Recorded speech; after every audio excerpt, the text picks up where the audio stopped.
Hello again. Reading in English again this evening. A few minutes ago I read you Alan Silito's Enoch's Two Letters. I'm going to read you another story that we're going to discuss together with Enoch's Two Letters at Didsbury tonight. The story that I'm reading now is called Motherlogue, and it's by Ann Quinn. That word is motherlogue. See whether you can see it. I chose to pronounce it motherlogue. You could pronounce it motherlogue, I suppose, because it's not a word that I'd ever heard before. Instantly, I'd like you to start thinking of what the word motherlogue suggests, what it might mean, why it might have been decided to coin this word, to use this word as a title for a story. The other thing that immediately catches your eye when you start reading the story is the fact that the title is in lower case. All the titles of the stories in the book where I'm reading from are in lower case, and that kind of points to the fact that most of the stories in this book are rather experimental or unusual at the very least. It's from Anti-Story. It's an anthology of experimental fiction. At the very least, it's unusual fiction. We might discuss what constitutes experimental work, but it's unusual. This is going to be a challenge. I'm going to try my best. But this story, I'm going to post a photograph of the text at some point. But this story is written in one go. It means that there's no punctuation in it at all. So I'm going to try my very best to read it intelligibly. And then I'm going to try to post the text or part of the text to see whether you would read it the same way or differently. Again, we're thinking about communicating, speaking, whether speaking and communicating are equivalent. Do they mean the same? Do we always communicate when we speak? Do we always have to speak to communicate? And yes, so we're thinking of language, we're thinking of words, of expressing feelings, talking. Do we really, is it always necessary to fill the air with sounds and words? Or can we live with silences as well? That's another big question. Motherlogue by Ann Quinn. Oh, hello, darling. How lovely to hear you. Thank you for calling on this day. Yes, I know. One shouldn't, but still, we share this, don't we, dear? His death, of course. It's really his birthday. Well, how are things? Anything happening? It's been cold here. Are you warm enough in that flat? I told you how cold it would get. The snow's coming through my kitchen window. No, it's all right now. I've stuffed newspaper in it. Is it? Well, I haven't been out today. Are you using the electric blanket I gave you? Because if not, you could bring it back next time you come down. All it needs is a longer lead. I'm sure Richard can fix that. Has he done it yet? I see. Well, if you aren't using it, I may as well have it back. By the way, I've got a new lodger. Mr. Mole, his name. Yes, really. Mole. Funny, isn't it? And he's just like one too. Well, he hasn't changed a thing in the room, left the furniture exactly as I had arranged it. Not like some people. The only trouble is he will use the lavatory late at night. Wakes me up. And you know, the plug being pulled sounds like a deluge coming down, and then... Guess what? Yesterday he came knocking at my door, all white-faced, said a pigeon had fallen down his chimney and would I see to it, and he was in a terrible state. He'd already moved his bed out and put it in that small kitchen where he went off to while I was left to deal with the pigeon. Well, I called the chimney sweep. What a to-do, and he hasn't moved back in there. No, dear, the lodger. The pigeon was taken out, and there he is, sleeps in that windowless room with the electric light burning all the time, of course. I'll have to speak to him. I mean, the electricity bill is large enough. Without... Yes, dear. Well, he's a computer, who works with machines. No, he doesn't seem to have a girlfriend. No, I don't think he's one of those. What? What? I can't hear you. Oh, dear, this line's terrible. Can you hear me? Oh, did you? Dear. Well, what had your father got to say for himself, then? Yes, he seems a little better, walks more quickly, seems more coherent, doesn't he? But he's now got this trouble in his ear, like a little heart beating away in there. He said, and you know what he thinks some insect might have got in there? Yes, dear, an insect in his ear. It was certainly on his mind the whole day he came down here. He couldn't talk about anything else. And you know something, every time he visits me, he nestles down in the armchair and says, oh, it's so good to be home again. I have the feeling, if given half the chance, he'd hang his hat up there. And oh dear, you know how soft I can be. And then he tries to kiss me when he leaves, but I always turn my cheek the other way. What was that? Oh, really? Well, I don't know, dear. I was thinking of flying to Edinburgh for Christmas. There's a hotel advertised all in, and you and Richard won't want me around. You'll want to be together, won't you, dear? And I do have a week off. Yes. Well, I thought it might be fun. Go off on my own. Well, your father told me when he asked what you might be doing for Christmas, you said you didn't really know. By the way, he asked me when you might get married, and do you really think... Hello? Are you there? Who? Who's she? Oh, Richard's wife. Yes, of course. Well, I suppose he must miss the children. And that is a problem, isn't it, dear? Do you really think she'll divorce him? I mean... And, oh, by the way, you might tell him to get that magazine readdressed. It keeps coming here, with his wife's name on it. I don't know what the postman must think, and sometimes it goes upstairs by mistake, and there's a huge parcel for him, too. He owes me some postage on it. I don't know, sometimes I feel it's like a post office in here. No, dear, it doesn't matter. It's only a few bob, but, it's unlucky for stamps not to be paid for anyway. If he's expecting anything from New York, he might not get it in the main post office. There was burnt down, and all the mail for Europe, well, at least for Britain, was completely destroyed. How's Ronnie? Have you seen him lately? Do you give him my love? Lovely boy, so gentle and understanding. Oh, you had him round. Then, what did you cook? Oh, you must tell me the secret of doing that. No, darling, I was only kidding, of course. Richard likes his food, doesn't he? It takes a lot to feed a man like that, of course. He needs it all. That energy. Does he still like his baby food? Milk, dear. And he's always eating, isn't he? Still, they say it's good to eat often and little. Does he still eat with his knife? Well, dear, that time he used the knife with the cheese.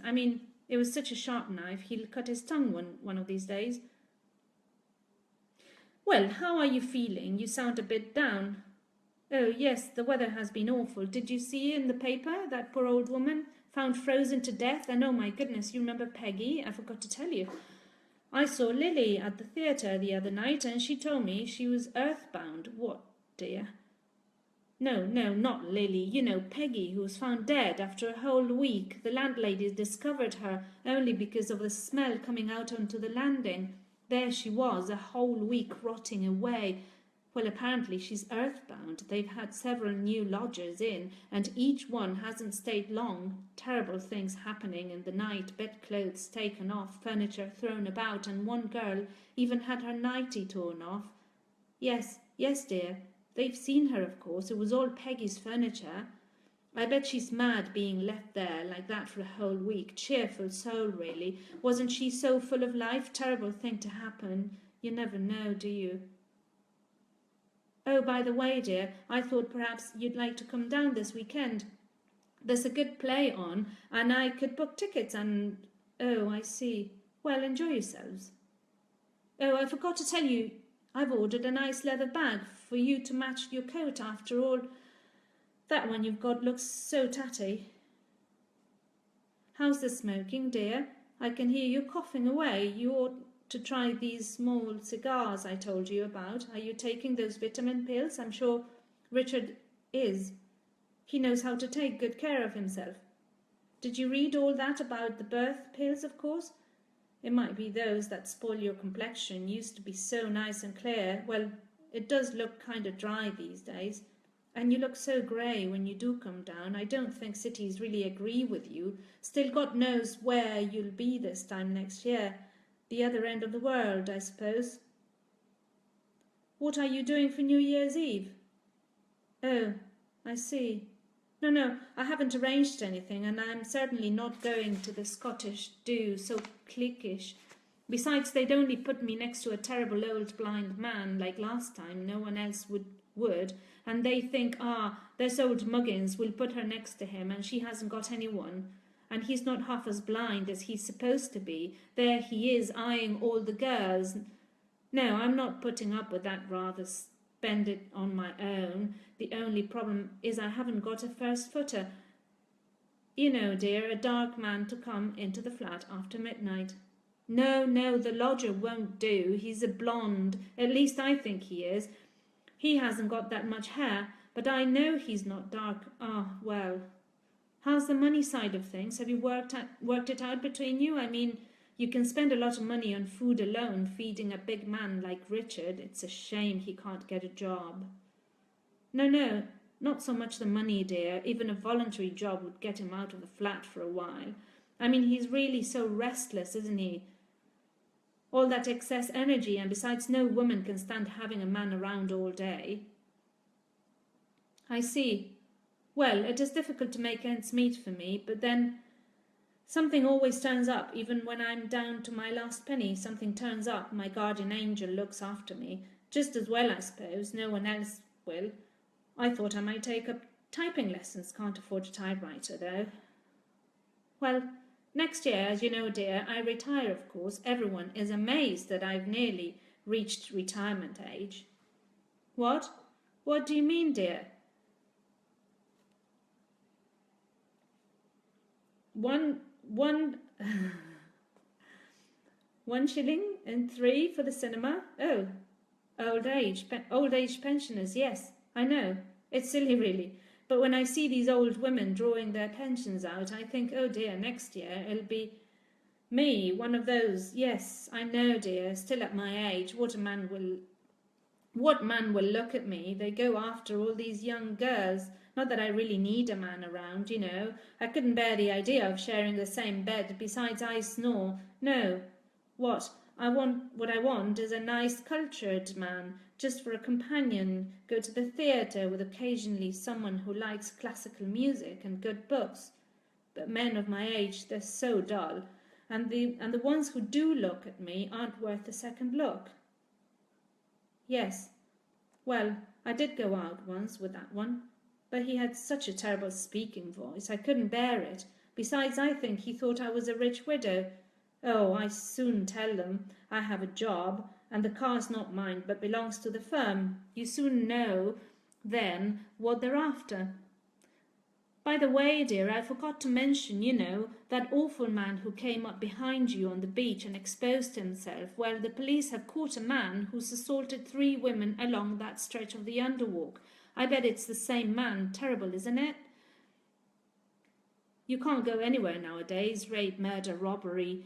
Only the other day, a poor old woman was coshed to death by hooligans in the grocery just round the corner. Fancy doing that to a poor defenceless woman. And, oh, did I tell you about the car? Gave me a nasty turn the other day. This car in front of me, a woman driver too, which is unusual, turned off to the right. Suddenly, no signals, nothing. Good job I had my wits about me, and there was a lorry right behind me. He had to go up on the pavement. Don't know what would have happened if he... What, dear? Oh, sorry, I always do get a bit shouty when I'm hysterical. Well, it did shake me up. No, the car's all right. Oh, I forgot to tell you, such an awful dream I had the other night.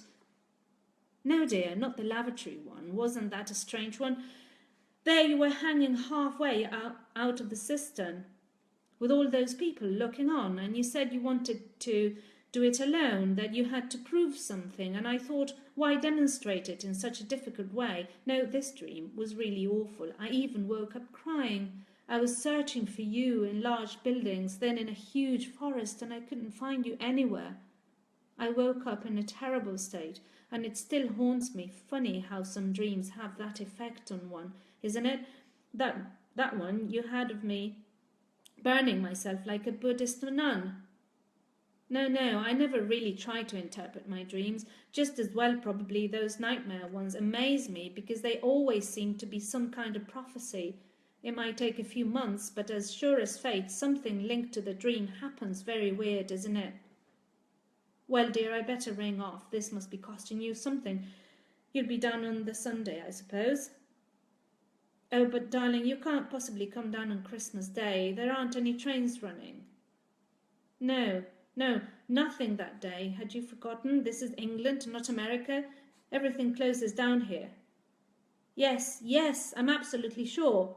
Anyway, I expected you to be down on Christmas Eve. I'd like to see something of... Okay, dear. There's only about one train on Boxing Day, so you'll have to go back the following day. What's Ronnie doing, by the way, for Christmas? Oh, I see. Well, it would have been nice to have had him with us, liven things up a bit. Lovely boy. Do give him my love when you see him next. Well, dear, it's been lovely hearing from you, and I'll get a nice turkey. I've got a lot of booze in. Yes, I know, dear. He still drinks beer, doesn't he? Most men drink beer. Well, be seeing you, darling. Lovely to hear. Yes, goodbye. Oh, what time train will you be getting? I see. Well, I'll wait until I hear from you on the phone. Yes, goodbye, darling. Take care of yourself, and my love to... That was Motherlogue by Ann Quinn. Do let me know what you thought. As I say, it's a text that has no punctuation in it at all. It does have a few gaps in between certain words where one might understand that the other person on the other side is speaking. But as usual with gaps in texts, we might think of them as absences, as silences, or as someone else's noise or someone else's words. I will try to post the text at some point so you can read it yourself and see what you make of all those elements.